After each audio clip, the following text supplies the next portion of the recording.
My name is Charlotte Green, and I was 34 when the man I loved looked me dead in the eye and told me I was the thing holding him back.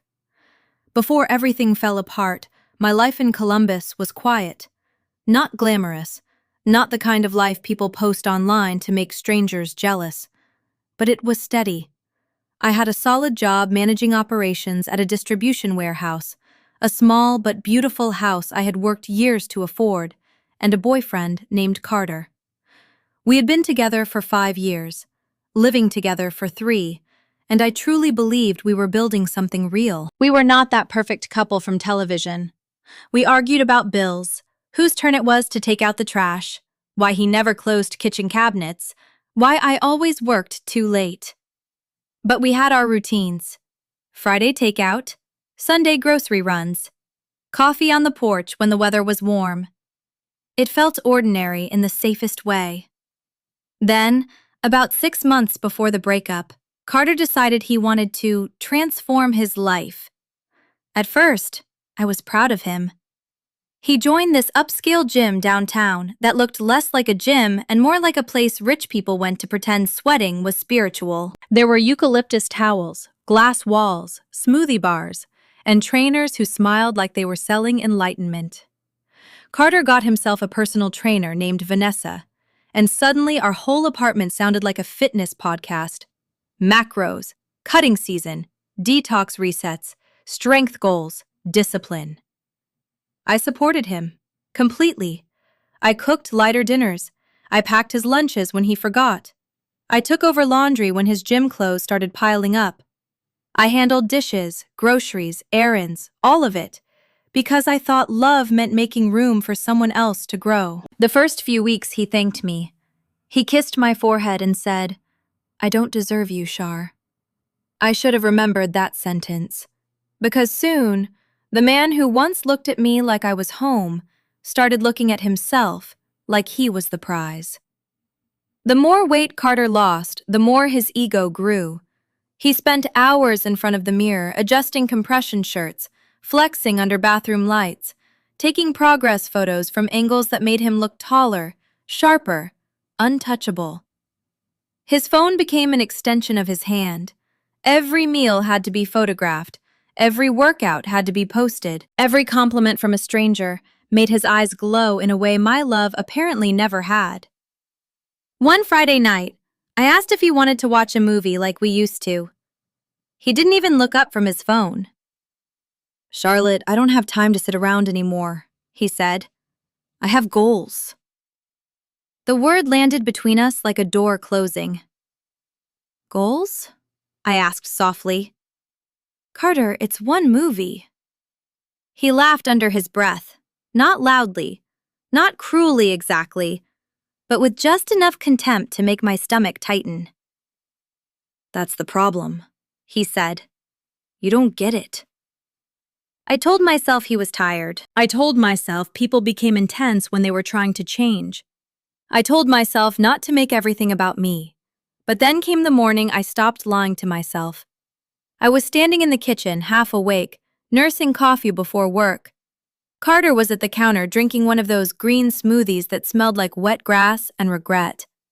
He was dressed for the gym, hair perfect, phone glowing beside him. Out of nowhere, he said, "I deserve more." I blinked. "More what?" He set the glass down and looked at me with this calm, polished expression, like he had practiced it in the mirror. "More than this life," he said. "More than this house, this routine, this relationship." My hands tightened around the mug. "What are you talking about?" He sighed, like I was already exhausting him. "I've outgrown this, Charlotte. I've been working on myself, becoming the best version of me. And honestly," he looked around the kitchen, then back at me, "this doesn't match my potential anymore." For a second, I actually laughed. Not because it was funny, because my mind refused to accept that the man I had loved for 5 years was standing there treating our life like an old shirt he was embarrassed to wear. "You're breaking up with me because you joined a gym?" His face hardened. "No, I'm ending this because I finally see what I'm worth." There it was, Not confusion, not a rough patch, not some emotional spiral I could love him through. He had already left me in his mind. I was just hearing the announcement. He grabbed his gym bag and walked out without kissing me, without apologizing, without even looking back. The front door closed so softly it somehow hurt worse than if he had slammed it. That day at work, everything blurred. People asked me questions. I answered them. Machines ran, phones rang, orders moved through the system. But inside, I was still standing in that kitchen, staring at a half-empty glass of green sludge, wondering how a life could collapse before 8 in the morning. Over the next few days, Carter became a stranger with my house key. He barely spoke unless it was about who would keep what, how fast he could move out, and whether we needed legal boundaries even though we were not married. He stayed out late, claiming gym sessions ran long or friends wanted to celebrate his progress. His phone stayed face down whenever I entered the room. His Instagram changed first. Photos of us disappeared. Our anniversary post vanished. The weekend trip to Lake Erie? Gone. The picture of us painting the living room? Gone. Even the stupid photo of us wearing matching Christmas pajamas? Gone. In their place came mirror selfies and captions that made my chest burn. New chapter, finally choosing me. Some people are only meant for your old life. Every post felt like another little funeral for the woman I used to be beside him. Then one night, I heard him on the phone in the kitchen. I was in the hallway, holding a laundry basket full of his clothes, when his voice drifted toward me. "I just feel free now," he said, laughing softly. "Like I can finally breathe. She's a good person, but she's stuck. She doesn't understand ambition." She. Not Charlotte. Not my girlfriend. Not the woman who carried the weight of our home while he chased applause from strangers. Just she. I stood there in the dark hallway, holding his clean clothes against my chest, and something inside me went still. That was the first night I did not cry. I folded his shirts, placed them on his side of the bed.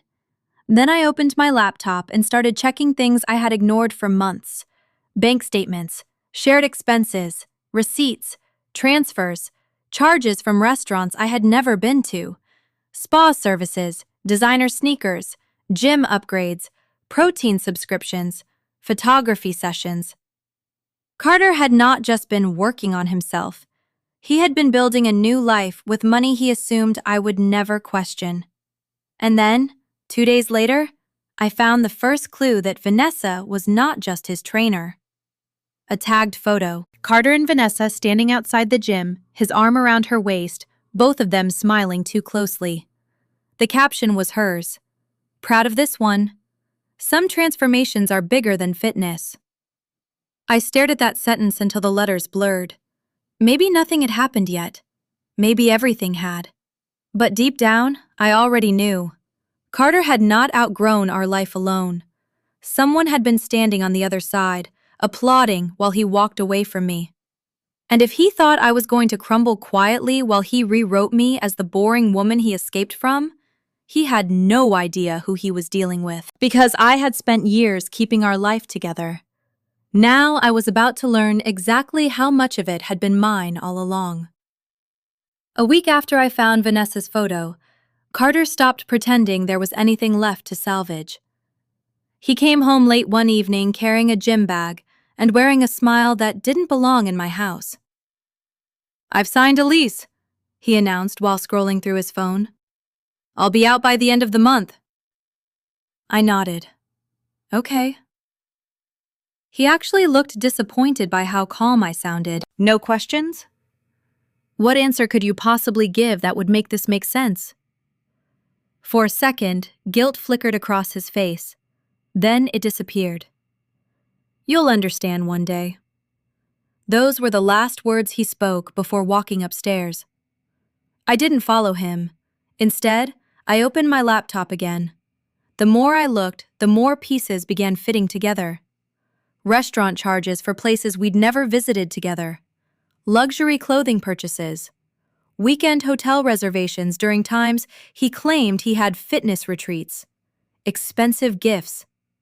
None of it had been hidden particularly well. He simply assumed I trusted him enough not to look. He had been right, until now. Within another week, everyone knew about Carter and Vanessa. Friends started sending screenshots before I even had a chance to stumble across them myself. There they were at rooftop restaurants. There they were posing beside luxury cars that clearly weren't theirs. There they were holding protein shakes like champagne glasses, smiling as though they had conquered the world. Every caption sounded the same. Power couple. Never settle. Build the life you deserve. It almost would have been funny if it hadn't been my life they were rewriting. One afternoon, my coworker Melissa carefully placed her phone beside my lunch tray. I wasn't sure if you wanted to see this. It was Carter's newest post. Vanessa had wrapped both arms around him while kissing his cheek. His caption read, "Sometimes you have to leave average behind to become extraordinary." Nearly 4,000 people liked it. Hundreds congratulated them. Not one of them knew he was still dividing furniture with the woman he'd supposedly left behind. Then things became even stranger. A former client from Carter's gym reached out through social media. Her message was short. "You don't know me, but I think you deserve to know the truth about Vanessa." Normally, I would have ignored something like that. Instead, curiosity won. We met for coffee the following afternoon. Her name was Lindsay. She didn't waste time. "You're not the first woman she's done this to." I frowned. "What do you mean?" Lindsay leaned forward. "Vanessa has a pattern. She finds men who already have stable relationships. She convinces them they're settling, makes them feel special, gets them believing they deserve some glamorous new life." My stomach tightened. "And then?" "Then she enjoys the attention while it lasts." She shrugged. "When reality catches up, she disappears." I stared at her. "How do you know?" "My brother lost his marriage because of her." The words hung between us. She wasn't speaking out of jealousy. She sounded exhausted, like someone who'd already watched this movie before. She pulled out her phone. "I kept these because nobody believed us." Screenshots, messages, photos. Different men, different years, the same compliments, the same promises, the same ending. I left the cafe with a knot in my chest. Part of me wanted to send everything to Carter immediately. Another part remembered exactly how he'd looked at me in our kitchen. I've outgrown this. He wouldn't believe me. Not now. Meanwhile, Carter's confidence only grew. One evening, he actually stopped by to collect more of his belongings. He wandered through the house like a guest. "You should repaint this place," he commented casually. "It feels dated." I almost laughed. The house didn't suddenly become outdated. He shrugged. "People evolve." I looked him directly in the eye. "No, Carter." He paused. "Some people just become strangers." For the first time in weeks, he had no clever response. The legal process officially began shortly afterward. Although we had never married, we'd purchased several assets together during our relationship, and neither of us was willing to simply walk away. Or rather, I wasn't willing to let him rewrite history. My attorney, Rebecca Lawson, immediately noticed things I had overlooked. "You've been paying almost everything," she said after reviewing years of financial records. "The mortgage? You. Utilities? You. Insurance? You." She kept flipping pages. "He contributed, but nowhere near what he claims." Then she looked up. "Charlotte, did you know nearly $200,000 passed through your joint accounts during the last year?" I blinked. "What?" She rotated the monitor toward me. "Spa memberships, designer clothing, luxury vacations, exclusive fitness retreats, photography packages, private coaching, thousands upon thousands of dollars. Most authorized while I was working overtime. Rebecca smiled. I think someone assumed you weren't paying attention. Mediation arrived faster than I expected. Carter entered the conference room wearing an expensive tailored suit I'd never seen before. Vanessa sat outside waiting for him, sunglasses on, smiling at everyone who walked by as though she were already celebrating. Carter barely acknowledged me. His lawyer spoke confidently. Charlotte had always been emotionally unavailable. Charlotte discouraged Carter's personal development. Charlotte created an unhealthy environment. I listened quietly. Then Rebecca stood. She began projecting financial statements onto the screen, month after month, purchase after purchase, expense after expense. The room slowly became silent. Then came the social media posts. Rebecca displayed Carter's captions beside the dates he'd been transferring money from our shared accounts. The timing was impossible to ignore. His lawyer shifted uncomfortably. Carter stopped smiling. Rebecca wasn't finished. She produced witness statements from people at the gym. Several confirmed Carter and Vanessa had been behaving like a couple long before our relationship officially ended. One witness even remembered hearing Vanessa joking, "Once he's finally free, life gets a lot more comfortable." The mediator looked directly at Carter. "Would you like to respond?" For several seconds, nothing. He simply stared at the table. Outside the glass wall, I noticed Vanessa checking her phone. She never once looked inside. For the first time since this nightmare had begun, I saw something crack behind Carter's confident expression. Not regret. Fear. Real fear.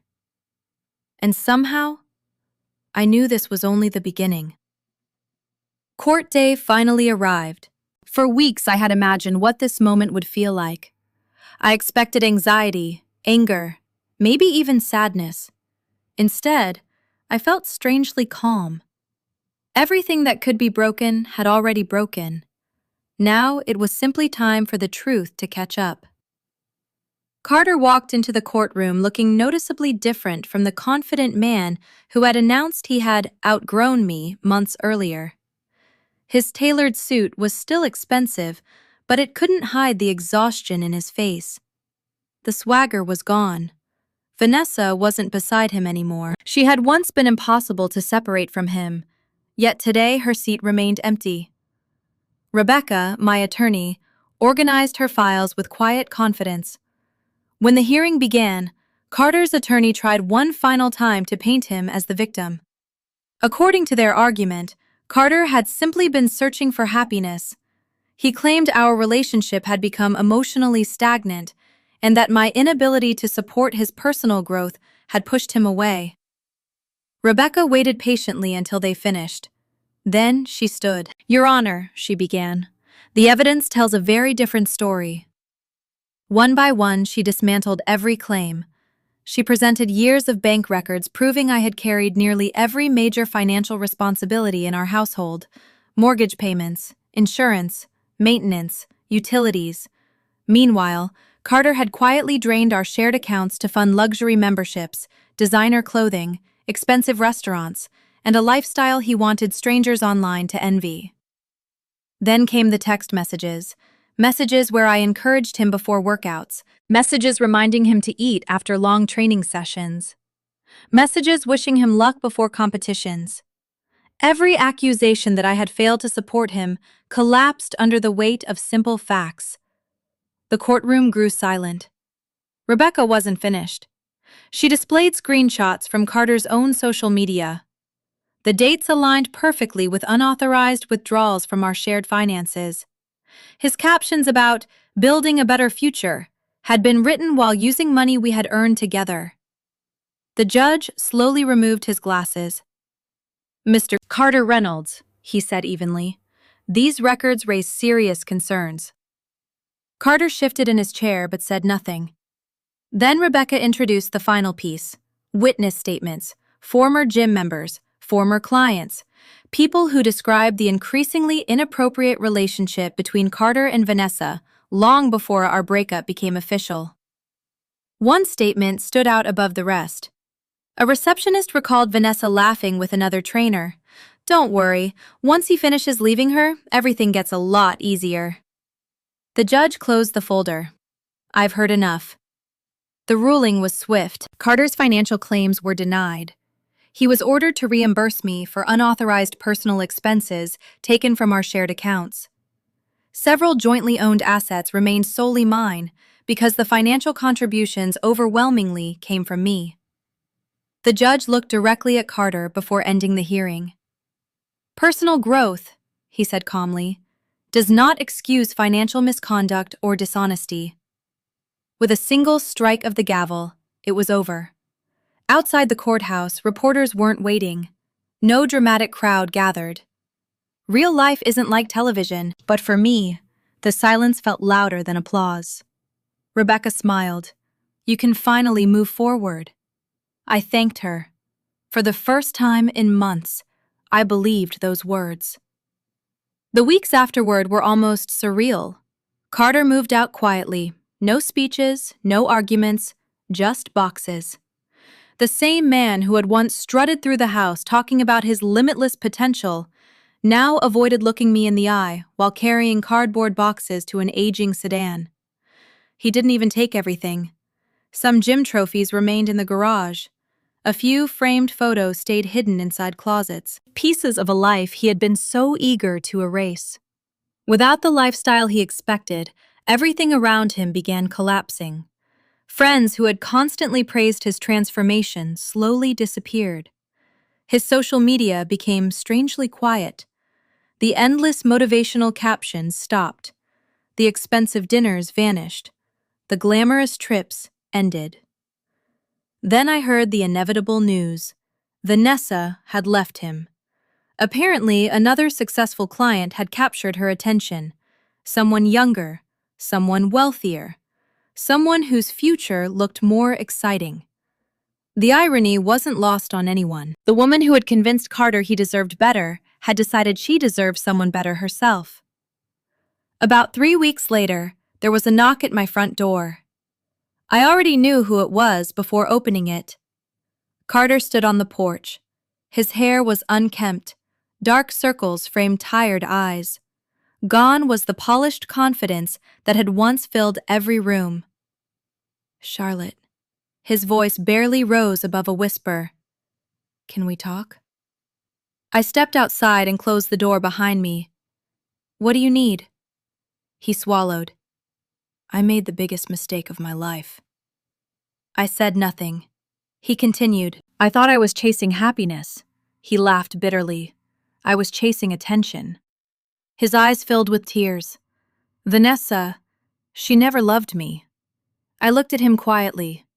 "No," I answered. "She loved who you pretended to be." For several seconds, neither of us spoke. Finally, he asked the question I already knew was coming. "Do you think we could start over?" Months earlier, that question would have shattered me. Now, it barely stirred anything. I smiled sadly. "Carter, I loved the man you used to be." His shoulders trembled. "But that man chose to leave long before you packed your bags." "I'm sorry." "I know. I really mean it." "I believe you." Hope briefly returned to his face. Then I gently finished the sentence. "But believing you doesn't mean I can trust you again." His expression collapsed. "You were willing to throw away 5 years because strangers online made you feel important." I took a slow breath. "You didn't lose me because you changed. You lost me because you forgot who stood beside you before anyone else noticed you." Tears rolled down his face. Mine never came. I had already cried them months ago. "I truly hope you find peace, Carter." I stepped backward. "But it won't be with me." I walked inside. This time, I closed the door without hesitation. Life became wonderfully ordinary again. I renovated the house, spent weekends with friends I had neglected, started hiking, read books simply because I wanted to. Little by little, I stopped measuring my worth through someone else's approval. Sometimes I still hear updates through mutual acquaintances. Carter eventually found another job. He's quieter now, less interested in impressing strangers. Whether he truly learned from everything that happened, only he knows. As for me, I finally understood something I wish I'd known years earlier. Real love never asks you to become smaller so someone else can feel bigger. And people who leave because they believe they can do better often discover too late that they never appreciated what they already had. By then, the door they walked away from has already closed.